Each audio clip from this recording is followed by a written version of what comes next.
Hello everybody and welcome to this playthrough for Master Division with various wind here for the Bigfoot 9-hole cup, a mix of the Sequoia Creek, Maple Bay and the Greenberg slopes. Make sure that you do hit the thumbs up button if you do enjoy the content. Also turn on the notifications and subscribe to the channel. Scan the QR code here on the screen or go directly to patreon.com/golfclashtommy if you do want to take the next step in your game. We do have tour guides, we do have tournament guides there for you all for as little as $2.50 and above. We are doing a final round guide and a qualifying round guide for Master Division for all our Patreons, so it doesn't matter what package you have. Follow the info box on the right hand side to get the club distance adjustment, elevation adjustment, also what ball and club type I suggest you to play with. Have in mind that those are all suggestions and you don't have to follow it if you don't want to, but there is always a plan behind it. So let's go to hole number 1.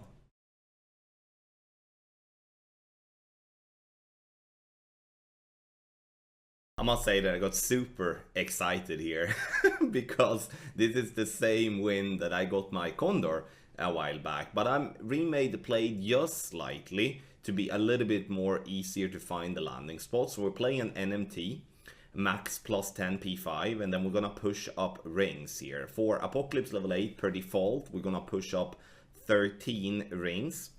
If we do have more crosswind, we're going to push up a little bit more. Obviously, all of that will be displayed in the guide. Apoc 7, 13 rings, and then Apoc 6 shall also be 13 rings. Apoc 5 should be 13.5 rings.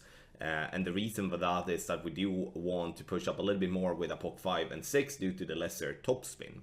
Using the Thor ball with max topspin and 2 right spin, the goal is to bounce on the fairway and over to the other fairway just left of that rough patch. And you can see there that I did hit a great left, and a perfect and a great right will be better here. Obviously there is a risk of with bad drives not get the ball to green, but you know, it's gonna be, I played this shot loads the last time, and I played this shot enough here now to know that it's gonna be more times on green or just before the green, if anything. So we're gonna take a look at the second shot as well, but just to have that said, we're gonna go with inside wall right curl, and it's gonna be a max overpowered shot with a slower needle. Obviously the higher wind is to recommend due to the fact that we do have a slower needle and we do have with lower wind. So here on the approach, you can see me unfortunately underpower my my wedge here. This is a replay glitch, so you can't see that this is the max distance of Endbringer. I played 68% slider plus 25% elevation. However though, I would recommend to play plus 30 due to the underpower that I'm using on this shot.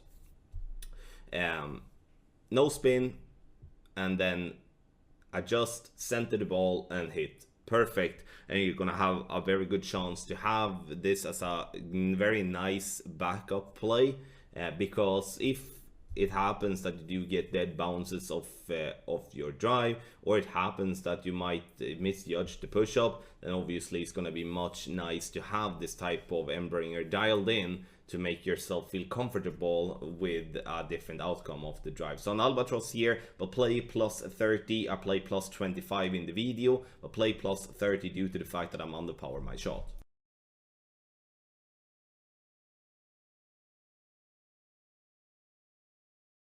Hole number 9, and we're gonna play with Kingslayer, or let's say like this, we're gonna play with a power 3 ball and win for side spin 2+ ball. Blue ring by the rough line to the right with rock level 9. Rock level 8 also starts at max. The only difference is that the rock 8 will have to push up 1 yard after the adjustment. 4.5 bar top spin, 2 right spin, and we are just adjusting max plus 10. We would recommend to favor 1159 in this case, or let's say play with an 1159, because that will allow us to play a little bit further away from the bunker. I'm not doing that in the video, and you will see how close I am with my first bounce to the rough line. 1.5 ball of right curl and try to hit perfect. Goal here is to get up around 390 yards. You see how close we are with the first bounce there. So once again, 1159 off tee is definitely going to be recommended.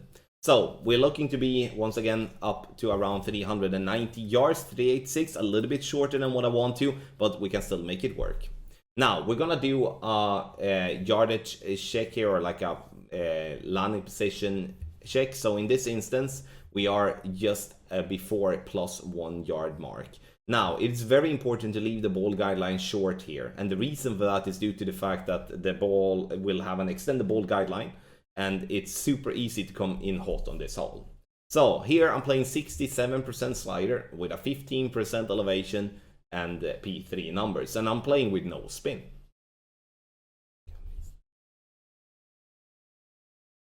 Adjustment is made. Make sure to center the ball and hit perfect for the best possible chance. Hole 9. The difficult part with this one, I've said that in the other playthroughs as well, is to judge the speed that the ball will come into the green with. And having to offset like we're doing here now is always going to be difficult to be exactly accurate. Getting it dead center though for a lovely albatross is not something I will complain about.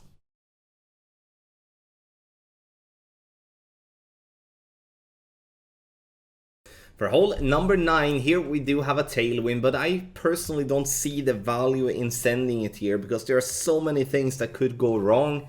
So I do see more value in laying up and play into the funnel that we do have by playing the rough bump on the second shot. But first the drive, half a bar top spin, 1.5 bar left spin. You can see that with a POC 7 we have a slight gap from the white ring and the rough line edge. Max curl to the left, and this looks scary, but the tree is actually further away than what it looks. But obviously if the wind angle is how can I explain? If the wind angle isn't in our favor, then the tree will be in place. So it's always important to have in mind and test in practice first if you don't have a guide to follow. Max +10 P3 and max curl to the left. Second shot, we're going to play a rough bump as already explained. 3 right spin and as much top spin you can with the sniper, which let's say max top spin and 3 right spin. And here we're gonna play based on our landing spot plus yard, but you can also see that there is a funnel there by moving a little bit right and left. So if you wiggle that one left and right, you will notice that you definitely are into a funnely spot or just a sticky spot, whatever you would like to call it. 10% elevation, and from +2 yard mark we're gonna play 61% slider. We're also playing with a big 12-1 here, and the reason we play with a big 12-1 is to pull ourselves further back to avoid having to go with a pullback. Center the ball and hit perfect, and this is going to give you a solid chance for an albatross. Ball clips the rough and rolls down and catches that funnel spot. And I always love this roll because it takes so long for the ball to get to green, but it's always kind of showing if it's going to drop or not, which is very exciting. So getting an albatross here on hole number 9 is not something everyone will do, but the chance is definitely there.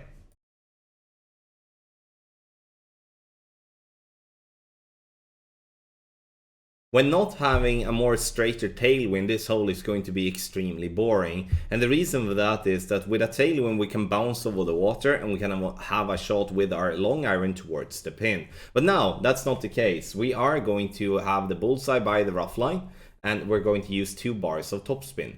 Adjustment's going to be max -5% P5 numbers.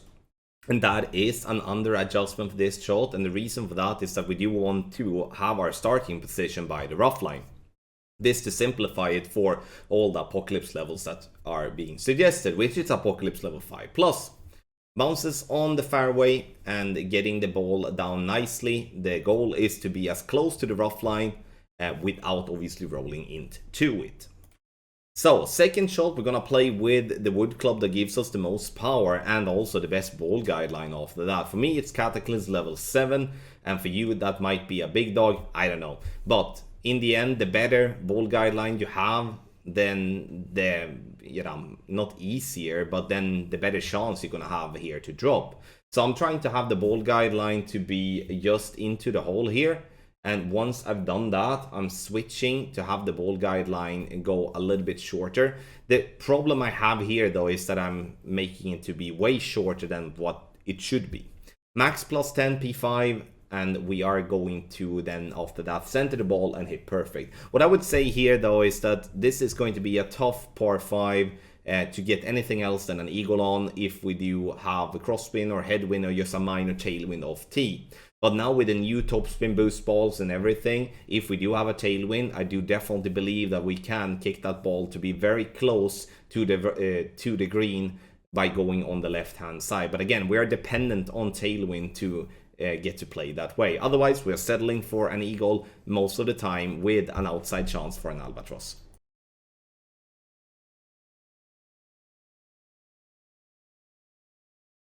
So on the drive, we're gonna play here with a spirit or rube ball, and we're gonna try to send it very close to green.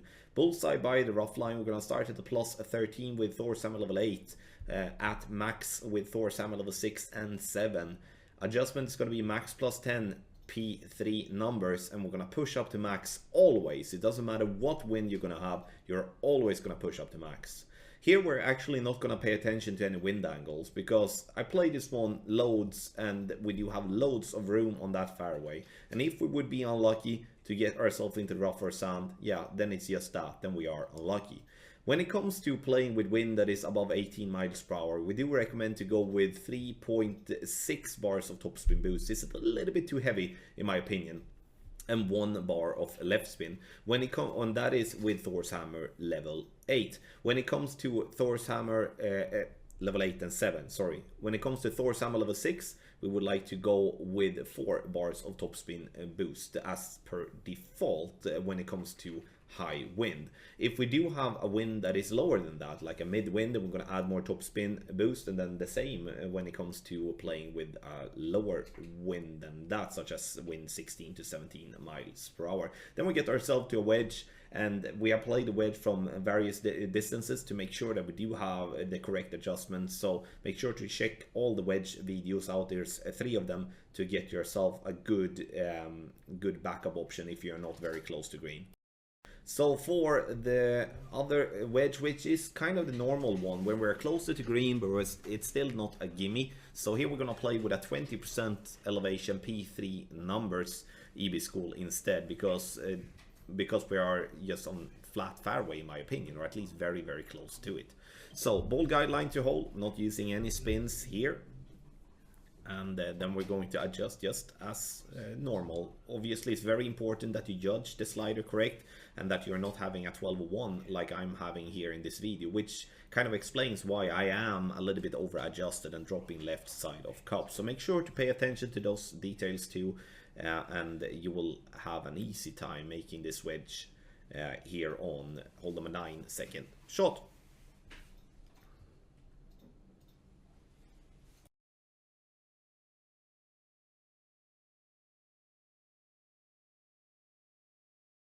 YOLO! Right, the big top ball or the spirit or the rube ball. The goal is to have between 16 and 17.5 wind. If I'm gonna choose between having a lower than 16 or higher than 17.5, then I'm gonna choose lower. That's why I have the big top ball here. Yellow ring by the tree. Zoom in and then you will see the tree nicely. And that is with a POC 7 and 8. We're not going to make any difference for those type of clubs. A POC 5 and 6, you go with 20% of the yellow ring inside the tree. Now, for a 16 miles per hour wind, that's our base there. So if having higher wind, we're going to push away. So I mean, we're going to do push a normal way as we do for the wind. If we do have a wind that is lower, as in this instance, then we're gonna pull against us. We're gonna do or like in the wind or whatever we would like to call it. So you can see there on when I did adjust, it's like I had 15.7, then I pulled 0.3 towards myself, not against myself. And the reason I'm pushing is due to the fact, or like the reason I'm having the wind arrow in that direction is due to the fact that the trees would otherwise cover the way we're pulling. Max curl to the left, max overpower, max topspin and topspin boost, and half of our right spin. And then don't forget to scream YOLO. This is obviously somewhat a lottery shot. There will be different type of outcomes, but the good part with the wind angle tweaks and the design that we will have in the guide is that you will always hit the fairway with your first bounce. And then after that, we can't really control what's going to happen. We can be on green, we can be on fairway, we can be in the rough by the green. But the good part with being close to the green there is that the albatross attempt is still going to be super good compared to any other layup on this hole. So on the second shot here, we do have a wedge. We play an EB School plus a 30 power 3 ball settings here. So EB School plus a 30 P3 ball, and here I play with no spin, just as that is the thing that people are the most comfortable with. Obviously a max topspin, a max topspin boost shot will be a possibility as well. It's not however dialed in yet, and therefore I'm only suggesting the regular EB School version. If you do end up into the rough with your shot, like with the rough that is behind the wedge here, the one that we just trickled out from, then you play that one minus a 30% P3 minimum distance cut in half. And that's going to be from the other direction as well. That's going to be minus a 10% elevation, minimum distance cut in half. The reason for the differences is that we can't use all the topspin and the boost from the rough at the back. We can only use that from the first rough, so have that in mind. Again, super good chance for an albatross here, but you have to spend a big top or a rue ball or a spirit ball on hole number 6. Get the guide for Master Pro or Expert on patreon.com/golf-tommy.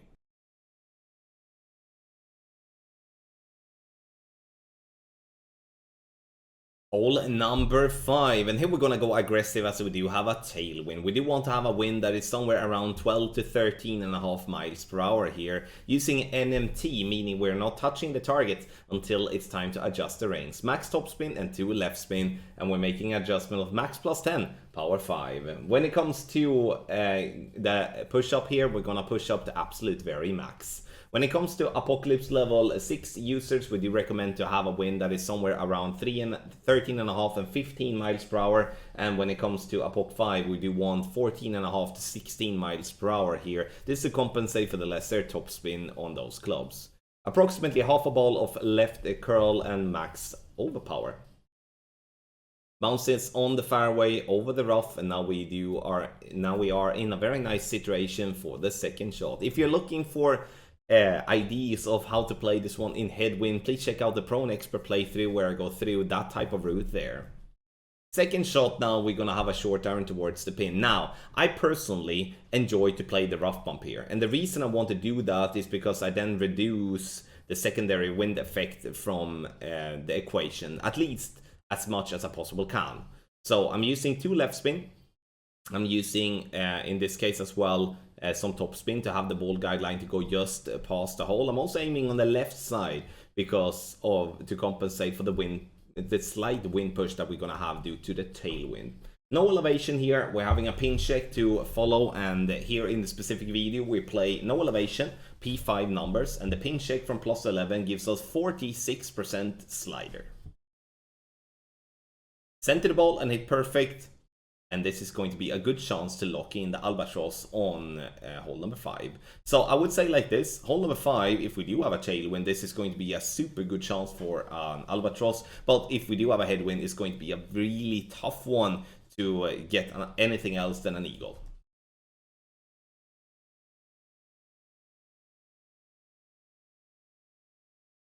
Hole number 2, with tailwind, we're gonna play an NMT, which is half a bar left spin and 5 top spin. Here we don't have to tweak for any of the Apocalypse levels, as we all going to have, regardless if we have Apoc 5, 6, 7 or 8, we're gonna have 5 top spin on our club, and we're all gonna have the same power. Adjustment, max plus 15, power 3 ball settings.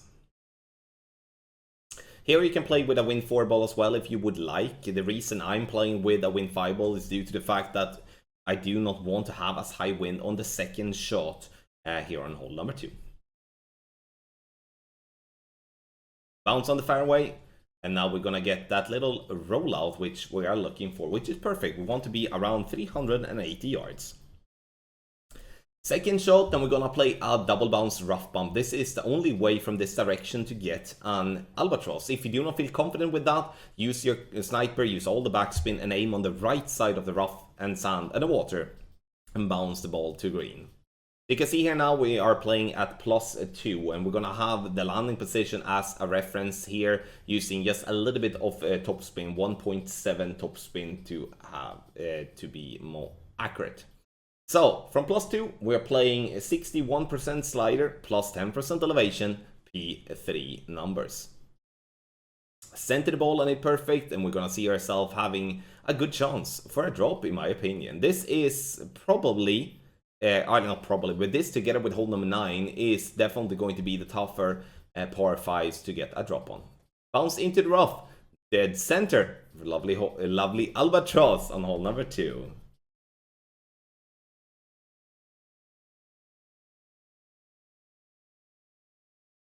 Hole number 6, we are going to do our very best to play over to the right hand side, even though we do have some headwind. And this is obviously the most tough wind you can get, besides having a direct headwind here. In a tailwind, we could try to play a power slice and try to get the ball to green. Even though that's inconsistent, it's definitely a nice way of maybe removing the need of hitting perfect on the second shot and getting an albatross, because this is going to be a tough par 5 regardless what way we're playing here.